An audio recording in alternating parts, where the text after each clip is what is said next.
La ciencia ficción ha sido uno de los géneros no solo literario, también cinematográfico y artístico, que nos llevaron a explorar todas las posibilidades y sueños del mañana, desde innovaciones tecnológicas, criaturas o seres inteligentes de otros mundos lejanos o sucesos que pueden ocurrir en nuestra vida diaria.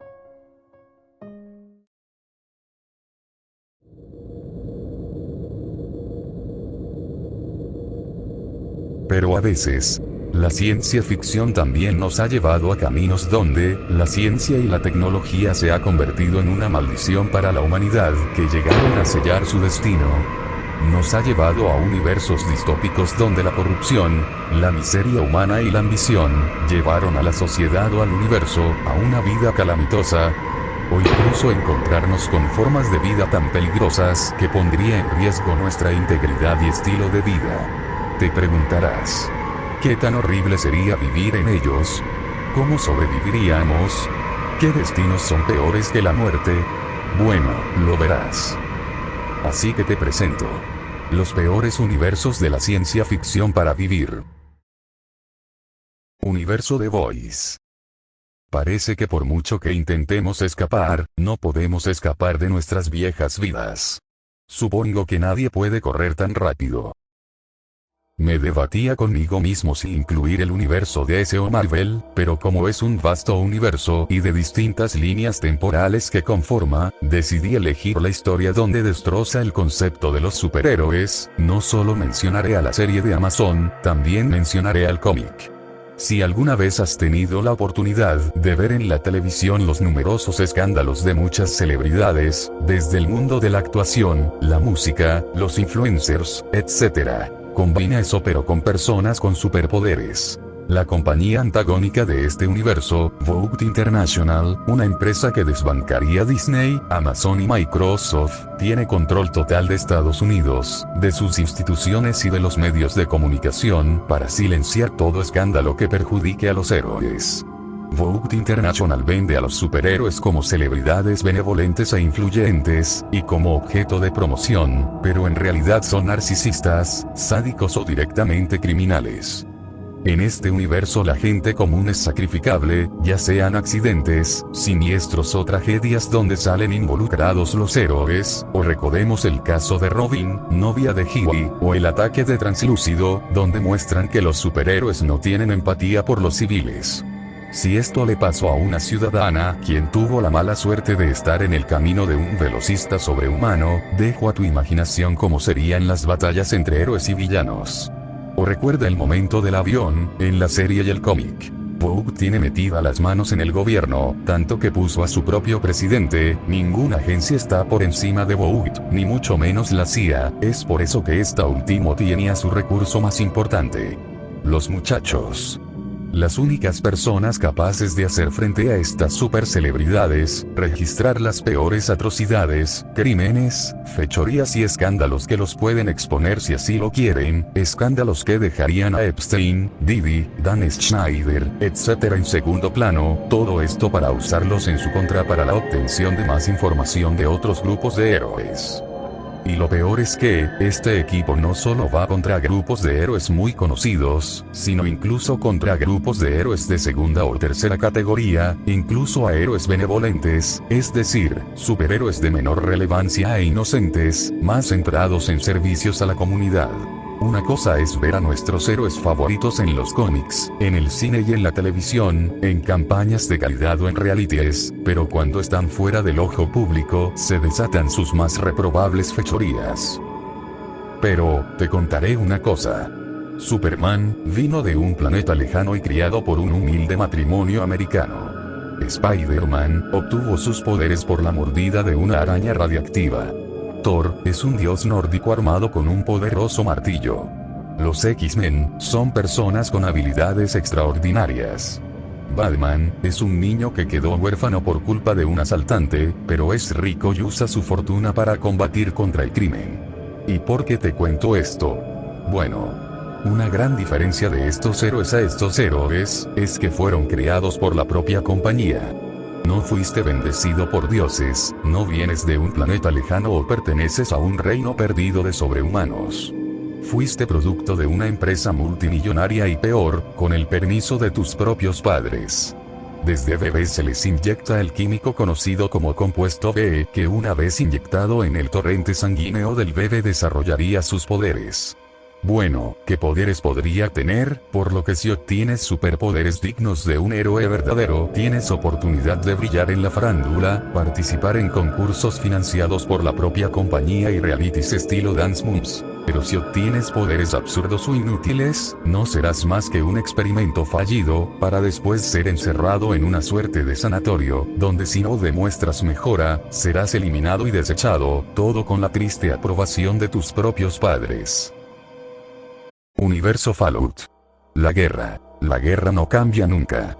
Tal vez uno de los mejores juegos de rol de su clase, pero aun cuando existan elementos cómicos y humorísticos en esta franquicia, también tiene su faceta oscura. Vivir en este universo postguerra nuclear es más o menos peor que otros universos mencionados, hablando sobre los diferentes escenarios que transcurren en la franquicia, en California, Washington y la Commonwealth. En California existe la disputa entre varias facciones solo por el control de territorio, principalmente entre la República de Nueva California y la Legión de César, mientras con la RNC, puedes recibir toda clase de atenciones, desde tener seguridad, servicios, representación en el territorio, acceso a tecnología y todos los bienes necesarios. Lo malo es que pierdes total independencia, tienes que pagar impuestos, la moneda de la RNC incluso es inservible, te obligan a que aceptes un representante de la RNC y la respuesta de auxilio es lenta. Por no decir que existe una red de corrupción en la RNC que busca aprovecharse de los más vulnerables, pero si entras a la Legión de César puede ser peor. Pasa lo mismo con la RNC, pero a diferencia de la Legión de César prácticamente viven en la antigüedad, sin hacer uso de cualquier pieza de tecnología, llegando a usar herramientas a la antigua, el uso de drogas o alcohol es ilegal solo permitiendo el uso de medicina tradicional, a las mujeres las tratan como mercancía o si tienen suerte ser la sirvienta de un comandante. Mientras que a los varones son obligados a hacer el servicio militar, donde lo único que impera es la ley del más fuerte, los legionarios no le tienen respeto a los mutantes, así que si eres un necrófago o supermutante date por muerto. En Yermo Capital es más calamitoso, los habitantes hacen lo que pueden para sobrevivir en las ruinas de Washington, una ruina plagada de saqueadores fuertemente armados, caravanas de supermutantes en cualquier punto y por no decir de la infame compañía Talón, que busca alimentar el caos y la violencia sin sentido en la región, por no decir de grupos de esclavistas, deambulan en esta región que asaltan y capturan violentamente a cualquier persona que se les cruce. Aun con la situación difícil del lugar, se formaron diversos asentamientos que pudieron prosperar con éxito, como Megaton, River City y Little Lamplight. Por no decir que la Hermandad del Acero se encuentra en esta zona, tienen enfrentamientos entre el enclave, así como varios grupos de desertores. Algo bueno que podemos decir de esta región, es el hecho de que la Hermandad del Acero, combate contra las caravanas de supermutantes, miembros de la compañía Talón y grupos de saqueadores. Además, el enclave también tiene su base de operaciones en esta región, buscando cumplir con la misión de purgar la región de mutantes, objetivo que dejó inconcluso después de los eventos de Fallout 2.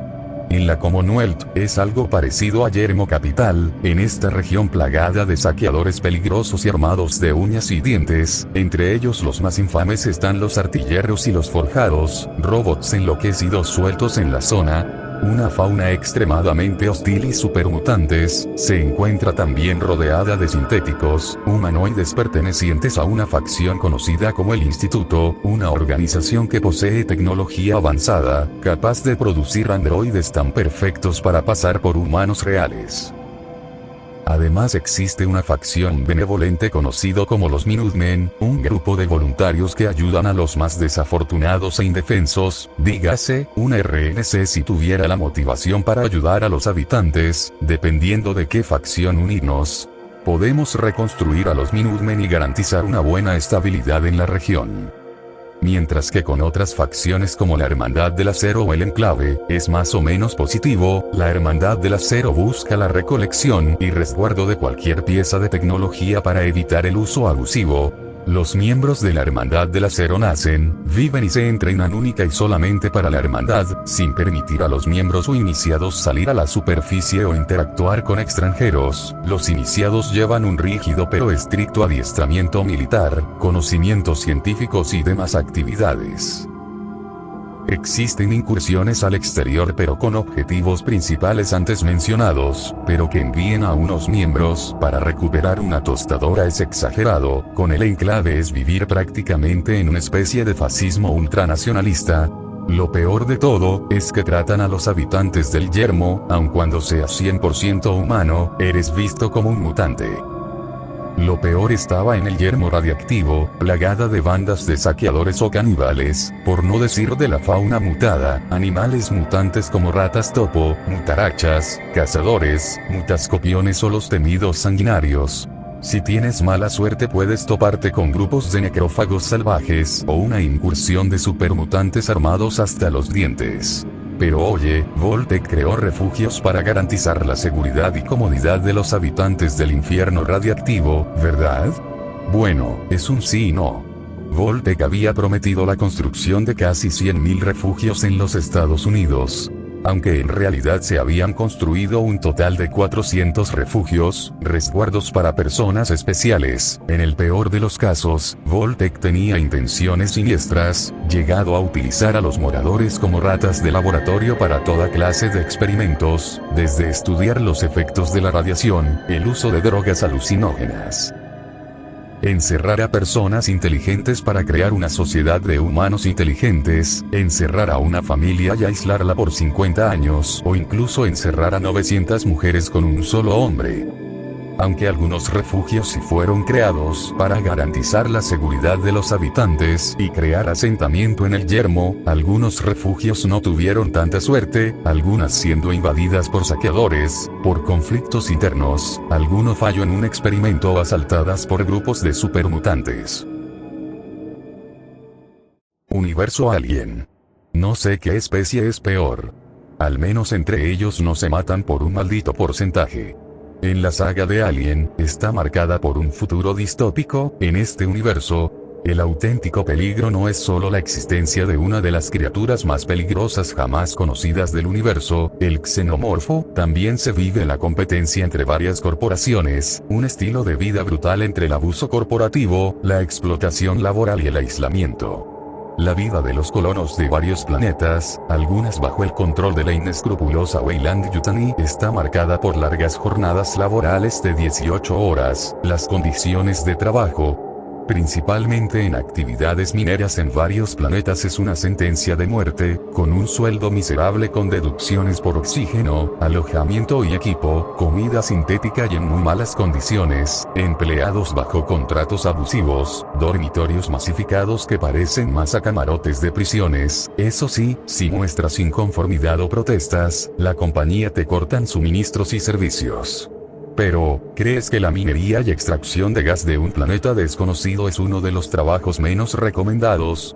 Bueno, existe el trabajo de procesamiento de residuos tóxicos, trabajas en enormes plantas de desechos industriales o nucleares, exponiéndote a peligrosos químicos corrosivos, radiactivos y gases letales. La vida de la tripulación es solitaria, peligrosa y rutinaria. Las naves son grandes y están equipadas con sistemas complejos para mantener la vida en el vacío del espacio, pero el ambiente a bordo puede ser claustrofóbico y el trabajo repetitivo. La amenaza de encuentros inesperados con xenomorfos o la interferencia de la corporación Weyland-Yutani añaden un nivel constante de tensión y paranoia. La vida a bordo de una nave de carga como el Nostromo se caracteriza por la rutina y el aislamiento. Los largos viajes entre sistemas estelares pueden durar meses o incluso años, con la tripulación sumida en un ciclo de trabajo, sueño y mantenimiento de la nave. Las naves de carga suelen ser espacios funcionales, no diseñados para el confort.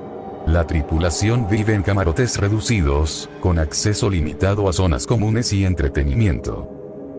La relación entre humanos y sintéticos es compleja, llena de desconfianza, abusos y rebeliones silenciosas. Los androides son creados para servir, pero su inteligencia avanzada y las órdenes ocultas de corporaciones como Weyland-Yutani generan conflictos mortales. Pero, cuando ocurre una infestación xenomórfica, la compañía sacrifica a sus colonos para la obtención de dicha forma de vida.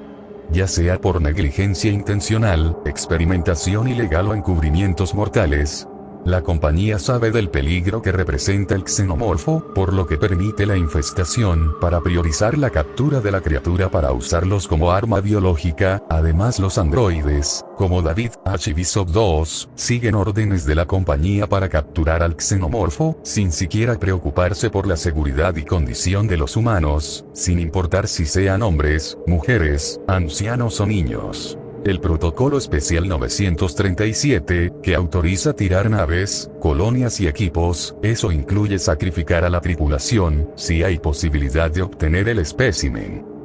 Weyland-Yutani ha llegado a utilizar al xenomorfo para sabotear varias colonias de empresas rivales, como es el caso de la compañía Sixon en Alien Isola Acción, donde dejó que los colonos de la Sebastopol buscaran la ubicación de la Nostromo en el planeta LV-427, donde uno de los colonos fue impregnado por una brazacaraz, causando la fuga del xenomorfo, dejando que los androides de Sixon y el alien matara a todos en el lugar. O pagar a piratas para liberar xenomorfos, como en Alien 2 to Dust. ¿Y por qué hace eso? Bueno, por control de mercado. Busca eliminar a la competencia. También usa al xenomorfo para pruebas de campo, para estudiar cómo se propagan los xenomorfos y un lavado de manos, para culpar a otros por negligencia, unos empleados descuidados o irresponsabilidad de una compañía. En resumidas palabras, Weyland-Yutani es una plaga corporativa. No solo no les importa sacrificar sus propias colonias, sino que activamente infestan las de otros para mantener su monopolio. Los xenomorfos capturan vivos a los colonos y marines coloniales para convertirlos en futuros hospederos de su especie. Son colocados en la pared con una sustancia similar a la resina. Una vez incubados los hospederos, el xenomorfo en su fase larvario saldrá de su hospedero destrozando su caja torácica. La contención de dicha criatura es muy difícil debido a su inteligencia y sigilo, capaz de sobrevivir a condiciones extremas, incluso sobrevivir fuera del espacio. Enfrentar a los xenomorfos es una situación de alto riesgo. Su velocidad, sigilo, astucia y agilidad hace imposible enfrentarlo directamente, por no decir de la sangre ácida, un sistema de defensa que puede corroer el casco de una nave, lo que lo hace aún más peligroso. Aunque no es del todo resistente, se le puede confrontar con armas incendiarias o congelantes. Pero existe una fuerza militar capaz de enfrentar contra la amenaza xenomórfica, los Colonial Marines. Soldados de élite con entrenamiento espacial, una disciplina rígida y dura, pero comparten una camaradería. Algunos incluso son mercenarios encubiertos. El entrenamiento es riguroso y multifacético, diseñado para prepararlos para operaciones en entornos hostiles y contra amenazas extraterrestres. Se enfoca en combate en gravedad cero, operaciones en terreno desconocido, además de incluir entrenamiento táctico, uso de armamento avanzado y técnicas de supervivencia. Los marines coloniales están preparados para ser desplegados rápidamente en cualquier parte del espacio controlado por humanos, con capacidad de operar de forma independiente durante periodos prolongados. Su arsenal de guerra cuenta con unidades especializadas para diferentes tipos de operaciones, incluyendo infantería, artillería, reconocimiento y apoyo logístico. Universo Star Wars. Los costos de la guerra realmente nunca pueden contabilizarse. Sí, ya sé que me dirás, ¿cómo puede ser horrible vivir en World Wars?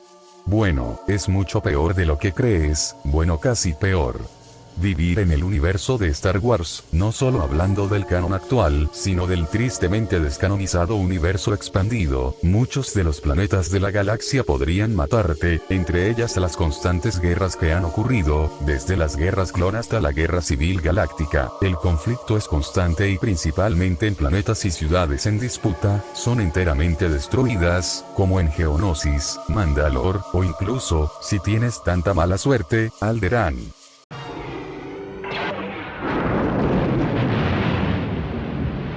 También las numerosas especies alienígenas de varios puntos. En Star Wars está repleto de fauna hostil que puede convertir un simple paseo por un planeta desconocido en una pesadilla mortal. Desde los brutales Rancor, los dragones Krayt en Tatooine, o el Silois de Malaster, un monstruo al nivel de un Kaiju en Star Wars. Por no olvidar al temible Sarlacc, que de hecho, es una planta. Toda criatura, desde Bantas, Jawas o incluso desafortunados Stormtroopers que fueron devorados por esta criatura. O mejor pregúntale a Boba Fett, el único que logró salir de ese combustible de pesadillas. De las invasiones alienígenas, como es el caso de los Yuuzhan Vong, en Leyendas, una raza proveniente de otra galaxia, una especie que odian la tecnología, sus armas y sus naves son organismos vivientes y no son sensibles a la fuerza. La llegada de los Yuuzhan Vong fue una de las etapas más sombrías que la Nueva República ha enfrentado, arrasando cientos de mundos, esclavizando, torturando y matando a miles de millones. Vivir bajo el Imperio Galáctico, tanto en canon como en leyendas, es, en una palabra, brutal. Aunque algunos ciudadanos, especialmente humanos privilegiados en mundos centrales, podían experimentar una falsa sensación de seguridad y prosperidad, la realidad para la mayoría era un régimen de terror, opresión y explotación. La República Galáctica, tanto en el canon como en leyendas, suele ser vista como una era de relativa paz y prosperidad, pero solo si eras parte de la élite o vivías en los mundos del núcleo. Para el ciudadano promedio de los planetas más alejados, la República era un sistema corrupto, ineficiente y, en muchos casos, indiferente a sus problemas. Pero, aquí una pregunta. ¿Era peor el Imperio que la República? Sí, y mucho peor. La República era corrupta e ineficiente, pero el Imperio era activamente genocida. Bajo la República, al menos existía libertad de movimiento y expresión, aunque desigual. El Imperio controlaba todo con puño de hierro, mientras que en los planetas más alejados del centro de la galaxia imperaba la criminalidad y la delincuencia, donde varios planetas están dominados por muchas organizaciones criminales, una de las conocidas los Hoth. La raza de Jabba the Hutt. Además había un mercado de esclavos, como los esclavos Duailik, donde las Duailik de sexo femenino son convertidas en concubinas o mujeres de consuelo, o en otros casos con otras especies alienígenas, incluyendo humanos. Recuerden el caso de Anakin Skywalker y su madre, hasta esclavos de droides. Pero, imaginemos esto, un día estás en la calle de alguna ciudad en un remoto planeta, con tu familia, una ciudad dominado por el Imperio, de pronto un grupo de Stormtroopers imperiales te rodean a ti y a tu familia por actividad sospechosa, pero de un modo inesperado empujas a los soldados sin siquiera tocarlos. Descubres que eres alguien sensible a la fuerza, pero lamento informarte que no es objeto de celebrar. Ya sea que estés viviendo en la República, los Jedi te buscarán para que te unas a ellos. Eso sí, tienes que dejar atrás a tu familia y a tus seres queridos. Lo que les ocurra ya no es de importancia, ya que estos sentimientos son propios del lado oscuro. Ya saben cómo terminó esto. Ya volviendo en el Imperio, los sensibles a la fuerza vivían bajo una constante amenaza de persecución, tortura o muerte. Palpatine y el régimen imperial tenían políticas brutales para lidiar con ellos, ya que representaban un riesgo para su dominio. Esto alertarían a los inquisidores, donde son capturados y torturados hasta hacerlos caer al lado oscuro, claro está en el nuevo canon. Su misión era encontrar y matar Jedi sobrevivientes o reclutar nuevos inquisidores. O peor aún, convertirte en rata de laboratorio para experimentos militares. Si has llegado a este punto, te invito a que le des like, te suscribas a mi canal y dale click a la campanita para recibir notificaciones para futuros videos. Universo Starship Troopers. El único insecto bueno es el que está muerto. Vivir en el universo de Starship Troopers, especialmente en el contexto de la película de Paul Verhoeven y la novela de Robert Heinlein, es una experiencia marcada por la militarización y la propaganda, aunque también se presenta como una sociedad próspera con acceso a educación, oportunidades y atención médica. Sin embargo, esta prosperidad se basa en un sistema meritocrático donde el derecho a votar y participar en política se gana a través del servicio militar, que es voluntario pero esencial para una vida plena. La sociedad en el universo de Starship Troopers, tanto en la como en la adaptación fílmica, es una distopía militarista, jerárquica y altamente disciplinada, donde el servicio al Estado define los derechos y el estatus de los individuos. El servicio de ciudadanía es un derecho donde solo quienes completen el servicio federal, militar o civil, pueden votar y tener derechos políticos. La sociedad celebra el sacrificio y el combate. En la película, esto se muestra con medios de comunicación sensacionalistas, noticiarios que parecen reality shows. En la novela, se enseña historia y filosofía moral para justificar el sistema. La sociedad es ordenada y baja en crimen. En la novela, los castigos son severos, pero a costa de libertades individuales. En la película, hay un aire de fascismo glamourizado, desde desfiles militares, discursos patrióticos y una obsesión por el enemigo externo. En este universo está repleto de paralelismos con la realidad, muchos de ellos intencionales como crítica social, política e histórica. El sistema de gobierno de la Federación es similar al del régimen nazi en Alemania. Lo podemos ver en los uniformes y en la estética militar, y al del Imperio japonés o la Unión Soviética, en el deber de la lucha y el culto al sacrificio. La guerra como herramienta política, lo podemos ver en la guerra de Irak o de Vietnam. O incluso en los tiempos actuales. En la propaganda y la manipulación mediática, los medios en la película distorsionan la realidad, como la cobertura de la masacre de Buenos Aires, igual que en guerras reales, como los atentados el 11 de septiembre o diversos ataques terroristas en la década de los 2000. Los arácnidos son pintados como monstruos sin razón, igual que en guerras reales se demoniza al rival. Por no decir que los insectos son retratados como una plaga que invade, igual que discursos xenófobos contra migrantes. La Federación coloniza planetas por seguridad, igual que potencias históricas, como Estados Unidos en Medio Oriente y Latinoamérica, China en la ocupación y disputa de varias islas, Rusia con la invasión de Ucrania. La vida militar en este universo es brutal, disciplinada y altamente jerarquizada, con diferencias clave entre la visión de la novela y la película. En la película, se glorifica el servicio militar, en la novela es una elección moral. El entrenamiento y adiestramiento militar, en la película es a la vieja escuela, los reclutas sufren golpes, humillaciones y, con una peculiaridad, las muertes accidentales. En la novela, el entrenamiento es riguroso pero más técnico en el uso de exoesqueletos, tácticas avanzadas. Los soldados rasos mal equipados, son enviados al campo de batalla en oleadas contra los insectos, convertidos en carne de cañón, mientras que en la novela, los soldados de élite usan exoesqueletos nucleares con capacidades sobrehumanas, tales como saltar a varios kilómetros, lanzar misiles, etc. Un aspecto curioso, en la película usan tácticas absurdas, como enviar soldados sin apoyo suficiente, el compañerismo y la propaganda en el frente. En la novela hacen uso de tácticas inteligentes como el uso de bombardeos orbitales, emboscadas y movilidad extrema gracias a los exoesqueletos, por no decir de la filosofía militar, como discusiones sobre ética, liderazgo y el rol del soldado como guardián de la civilización. Aunque bueno, en el siguiente universo a mencionar veremos algo parecido, pero más brutal. Universo Mobile Suit Gundam. Mirando un cielo estrellado tan hermoso, no puedo creer que haya un tipo que esté tratando de pelear una guerra. El universo de Mobile Suit Gundam es una experiencia intensa, marcada por la guerra, la tecnología avanzada y profundas divisiones políticas y sociales, algo parecido a Star Wars y Fallout.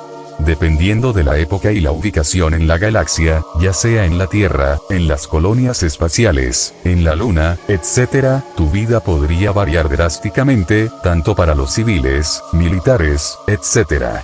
La vida de los civiles en este universo es precaria y a menudo peligrosa, sobre todo en las colonias, dependiendo de la facción en la que estés, está marcada por la guerra constante y la inestabilidad. Viven en un mundo donde los trajes móviles son armas comunes y las batallas pueden estallar en cualquier lugar y sin previo aviso, poniendo en riesgo sus vidas y sus hogares. Las guerras entre la Federación Terrestre y diversas facciones, como el Principado de Seón, son frecuentes, y los civiles a menudo se encuentran atrapados en medio de los combates. Un día vives tranquilo en las colonias, pero de repente un robot de casi 20 metros, aparece de la nada. Guerras del futuro que dejarían a los conflictos del siglo XX y XXI como una pelea de barrio. Incluso si eres un simple civil, debes apoyar de manera obligatoria en las operaciones militares, incluso reemplazando a los militares fallecidos. La guerra causa desplazamiento masivo de población, destrucción de ciudades y pérdida de vidas. Los civiles pueden perder sus hogares, trabajos y familiares. En zonas de conflicto, el acceso a alimentos, agua y otros recursos básicos puede ser limitado o interrumpido, lo que afecta la calidad de vida de los civiles. En el caso de los pilotos de Gundams es una sentencia de muerte, y no puedes confiarte de la seguridad en el interior de los Gundams. Muchas personas que pilotan esas máquinas de guerra llevan una vida marcada por la guerra, la pérdida y la lucha por la supervivencia. Los pilotos suelen ser jóvenes con habilidades excepcionales, y entrenados para manejar los poderosos móviles suits en combate. Su existencia se define por la batalla, la responsabilidad de proteger a sus compañeros, y la constante amenaza de la muerte. Los pilotos reciben un entrenamiento intensivo en combate, manejo de móvil suits y tácticas militares, a menudo desde una edad temprana. Llevan la carga de la guerra sobre sus hombros, enfrentando la responsabilidad de proteger a sus compañeros, y la presión de tomar decisiones que pueden determinar el destino de la guerra. Muchos pilotos experimentan conflictos internos debido a la violencia, la pérdida de seres queridos y la moralidad de la guerra. Los pilotos a menudo deben tomar decisiones difíciles y sacrificarse por el bien común, mostrando actos de heroísmo en medio de la adversidad. El universo de Mobile Suit Gundam está lleno de facciones complejas, cada una con ideologías, ventajas y contradicciones. Con la Federación Terrestre, existe un orden estable, defensas eficientes contra cualquier amenaza y accesibilidad a la tecnología más avanzada, bueno, no para todos. Un detalle bastante escabroso es la corrupción extrema por parte de la élite terrestre, la opresión en las colonias donde tratan a los habitantes como ciudadanos de segunda, por no hablar de los genocidios, como la masacre de Colony 30, donde atacaron una colonia civil para atraer a los rebeldes del grupo Unión Antitierra, llegando a matar a miles. Con el Principado de Seón, buscan la independencia de las colonias y la liberación del autoritarismo de la Tierra, un aspecto que puede agradar. Lo malo es un gobierno autoritario y espartana, es decir, eliminar a los inadaptados e indeseables. Lo más hipócrita de esta facción, aparte de luchar por la libertad, establecieron un gobierno militar, que manda a la población con puño de hierro. Además de desatar genocidios contra diversas colonias, como el uso de armas químicas en colonias neutrales para limpiarlas de civiles y reutilizarlas como armas. Y yo que pensaba que las facciones de Fallout, Starship Troopers eran demasiado turbias. Antes de pasar al último puesto, te invito a que le des like, te suscribas a mi canal y dale a la campanita para recibir notificaciones para futuros videos. Universo Warhammer 40.000. En el milenio 41, lo único que existe es la guerra. Aun cuando los más fanboys de la franquicia digan que el Imperium de la humanidad son los héroes o los chicos buenos, ya que algunas de las historias de este universo muestran a los marines espaciales leales y a la Guardia Imperial luchando contra las fuerzas demoníacas del caos y varias razas alienígenas siempre como los protagonistas, con esas poses heroicas y la determinación en el frente de batalla, pero ese no es el caso. El Imperium del Hombre es considerado como un régimen militarista conducido por el odio, una combinación de lo peor de nuestra historia, un gobierno que harían empalidecer a los totalitarismos más sanguinarios del siglo XX o incluso los populismos más nocivos del siglo XXI, un régimen que sigue los caprichos de un cadáver sentado en su trono, convertido en figura divina, herido pero consciente, una devoción ciega que dejaría en pañales a las instituciones religiosas más radicales.